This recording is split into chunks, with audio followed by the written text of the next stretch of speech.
Food Journey is on a quest to find out how to eat for your sport. What's your sport? And how do you eat for it? We're curious to know.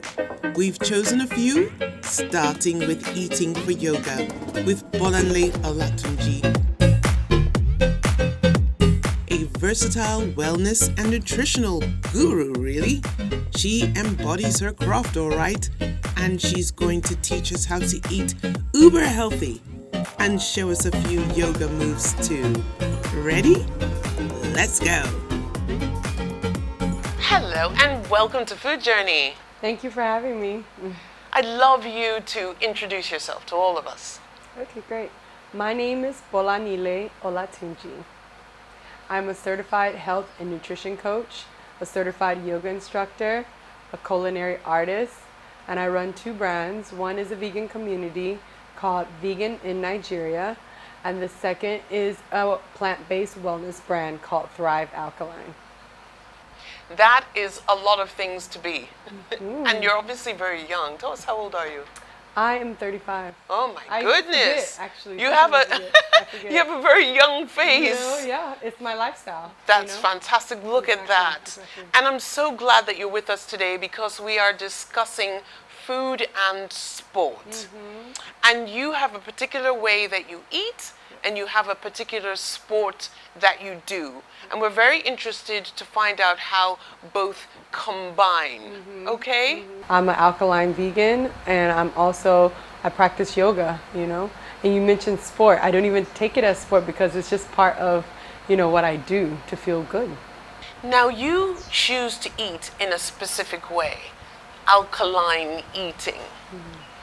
Could you explain to us what that actually is? Because from what I understand, it's changing or attempting to change the pH level in your blood system.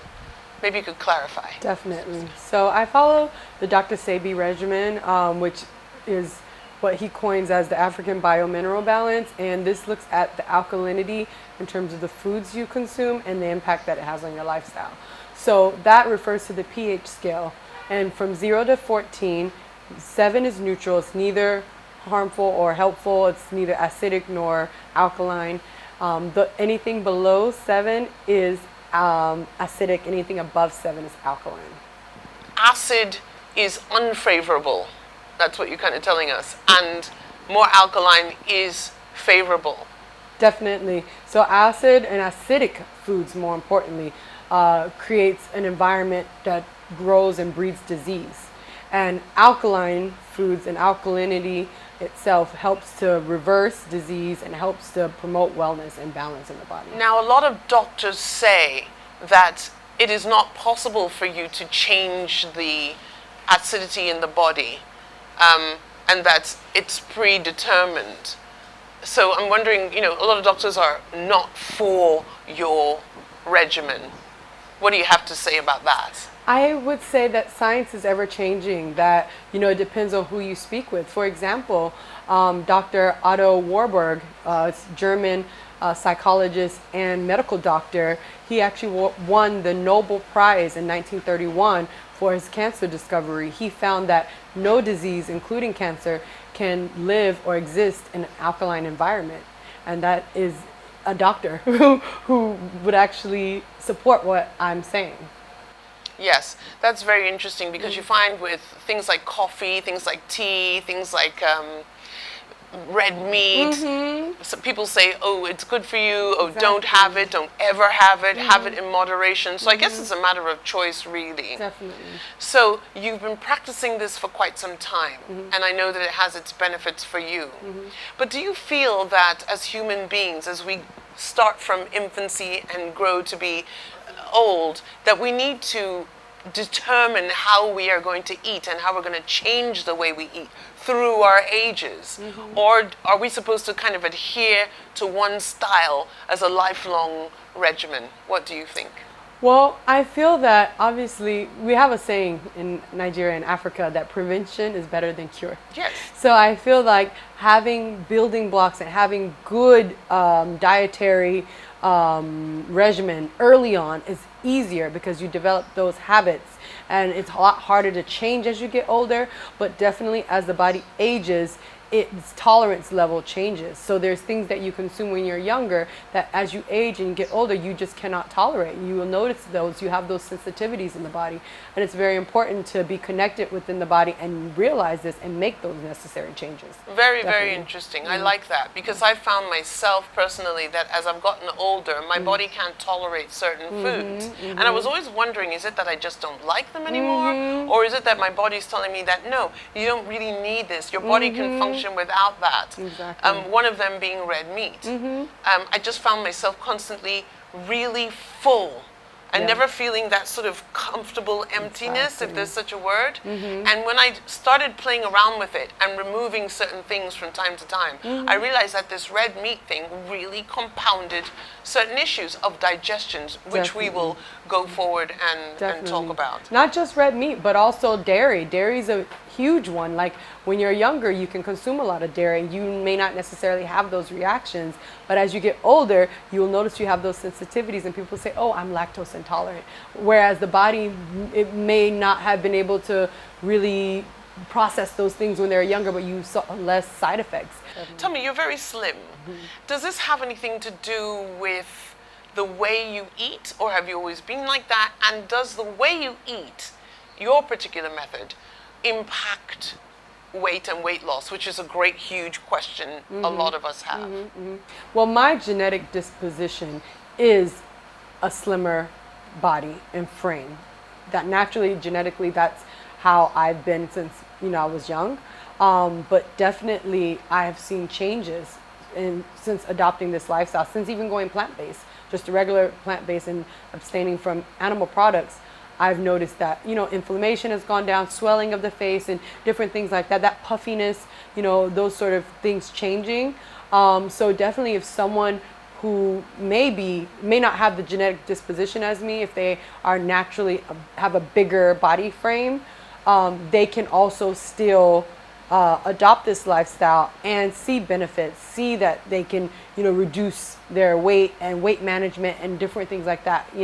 Like I said, I noticed if you look at pictures of me when I was eating an omnivore diet as opposed to now, you would notice that my face looks puffier. You notice that, certain things, and exactly as you mentioned, my age, there's a benefit in this lifestyle in terms of reverse aging.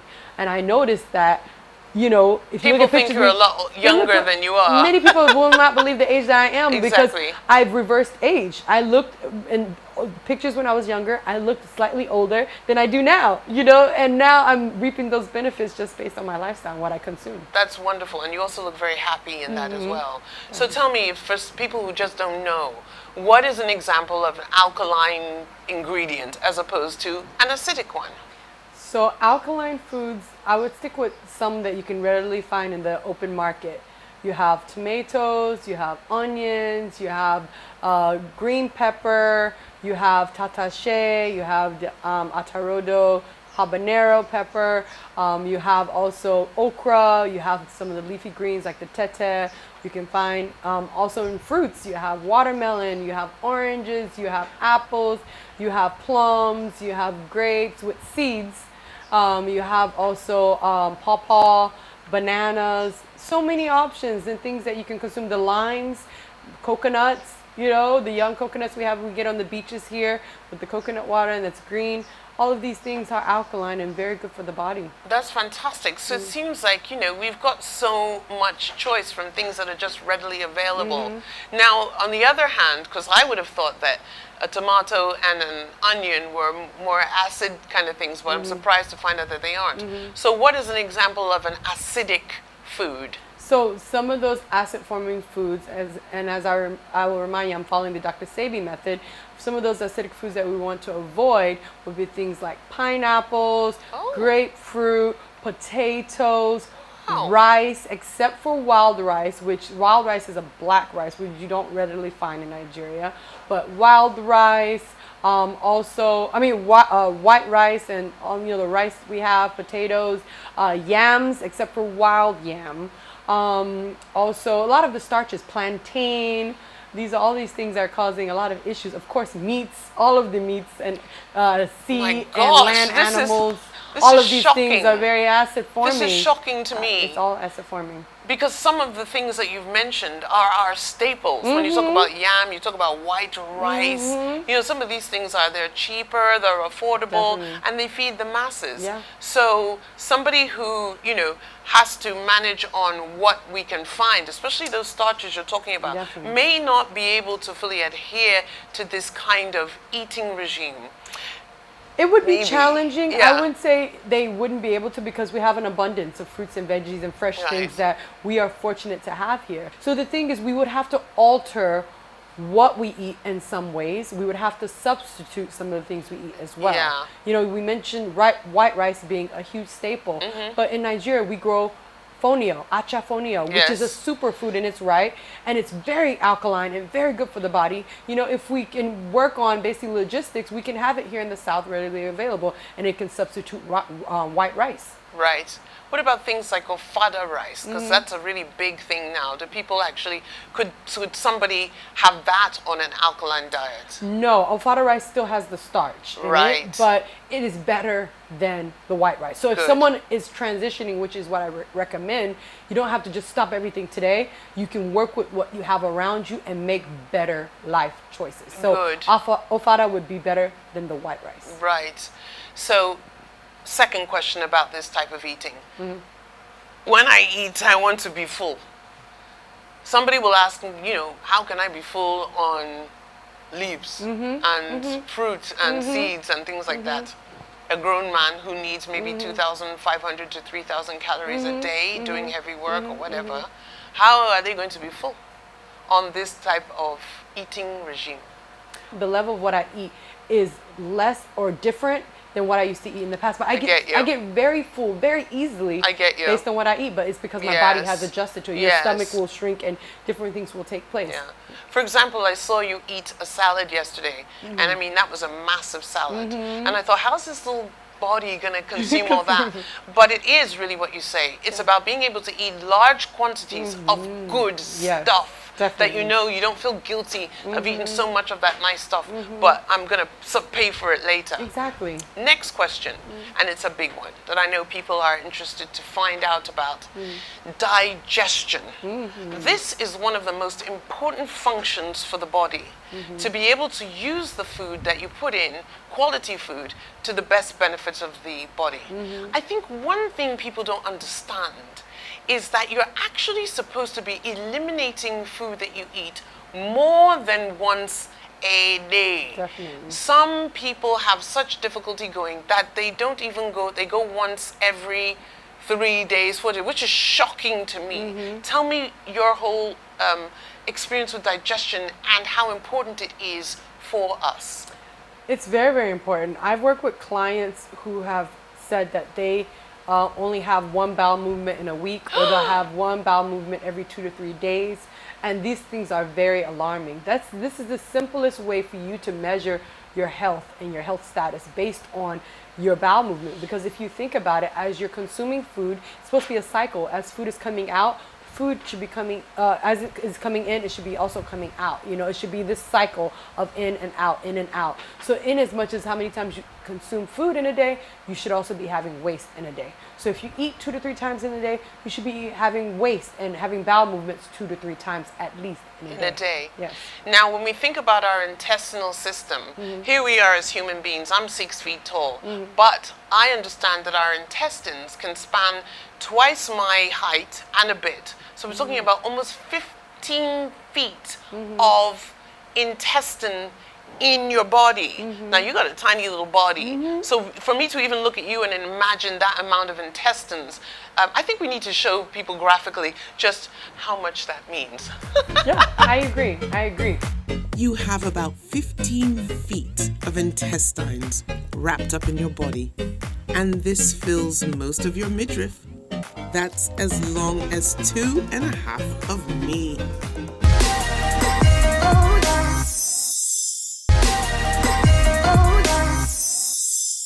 So we've all seen just how much or how long our intestines really are. And they're all folded up into this convoluted tubule system, really, aren't they? And with that in mind, compressed as they are, that food has to travel around all those avenues before it comes out. Exactly. And make the best use of it so that only the waste comes out at the end. Right. In conjunction with the way you eat, you do yoga. Definitely. And I want to talk a little bit about yoga as far as it concerns the way you eat. Now, anybody I've seen practicing yoga, either on TV or videos, they're all skinny like you. Although I know yoga is an exercise that everybody can enjoy. But from what I see in the contortions and the way you have to have sort of control over your bulk, it would seem that yoga may not be as well suited to somebody even as large as I am. Is that a myth? Dispel that if it is. It's definitely a myth. Yoga is for everyone. You know, the word yoga itself means union. So it's the union of the body, the mind, the breath, everything, you know. So it's an inclusive practice. So anybody and everybody, young, old, big, small, can practice yoga.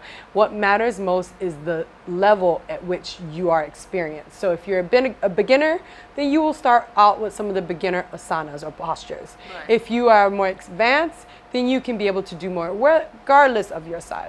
After that excellent discussion, it was time to change now into something comfortable and try some of these yoga moves before going into the kitchen to see some alkaline preparations. Yoga means to unite through this type of exercise, and it's not, as some believe, a religion. Stretching the body and centering the mind and feeling and enjoying one's deep breathing and quiet moments can only be good for you in many ways, I'm sure. I'm choosing to get off the bench of fear and experience something different. How about you? Bring your right hand over, left hand to the left knee. Exhale, look over the shoulder. And release.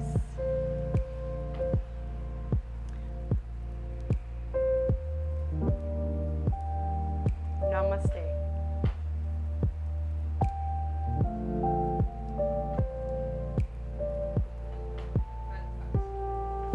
Yes.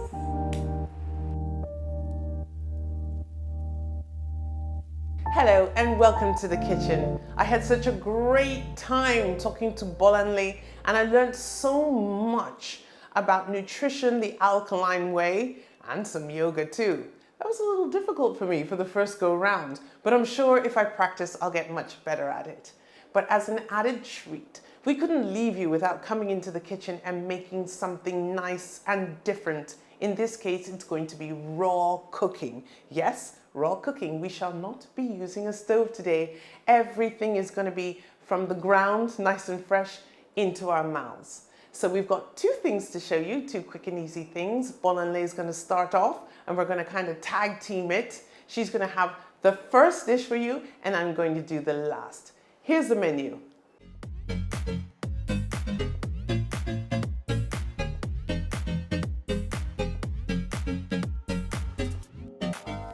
Now, I'm going to show you how to make a simple kale wrap using ingredients you can find in your open markets or locally on the corner.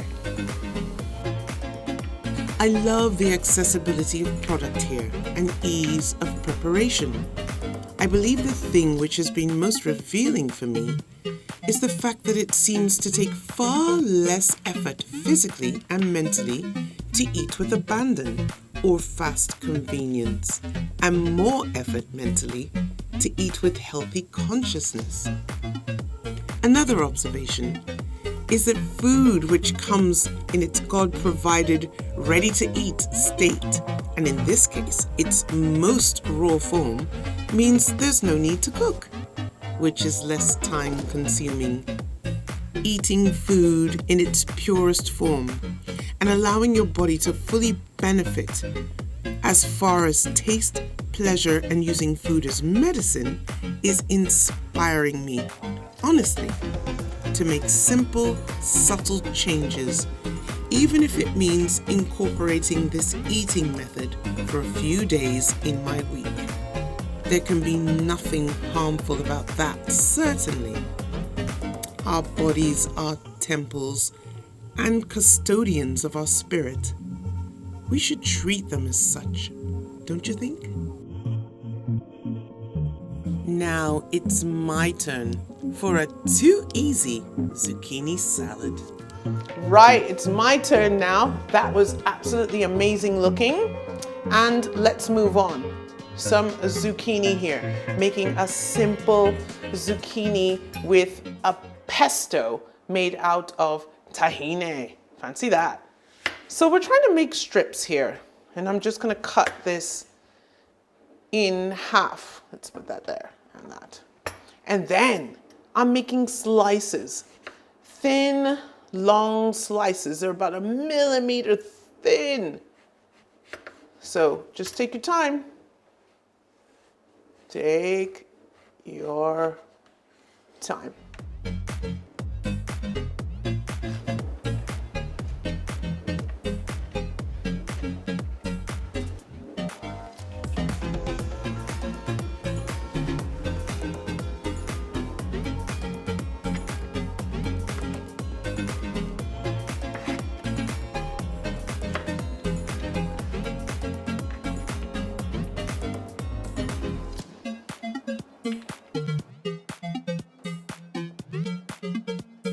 Now for the dressing. So simple. Tahini or sesame paste. It's thick, so we want just a little bit here. That's about 1.5 tablespoons, just in a bowl like this. You can see how thick it is, sticking to the glass there. Next thing in, a little bit of lime juice. Squeeze that in. Look at that. It's also making it a bit looser. Squeeze that in. A little bit of pepper. Heat, some salt. In we go. Last but not least, a little bit of olive oil. About 1 tablespoon. There we go. And just mix that all in. See how it's thinned out the tahini? I've also got some garlic here. All that's left now is to just add our lovely zucchini strips, into that. Like so, and give it a little bit of a toss.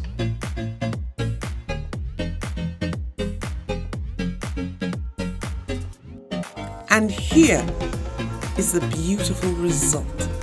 2 delightful raw recipes with love from me and Bolanle.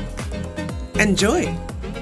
Well, that was an incredible result today with Bolanle. She showed us so much about eating au naturel and yoga too. I'm gonna have to try that one again. I loved what we made today. So fresh, so good, and no cooking, no fire.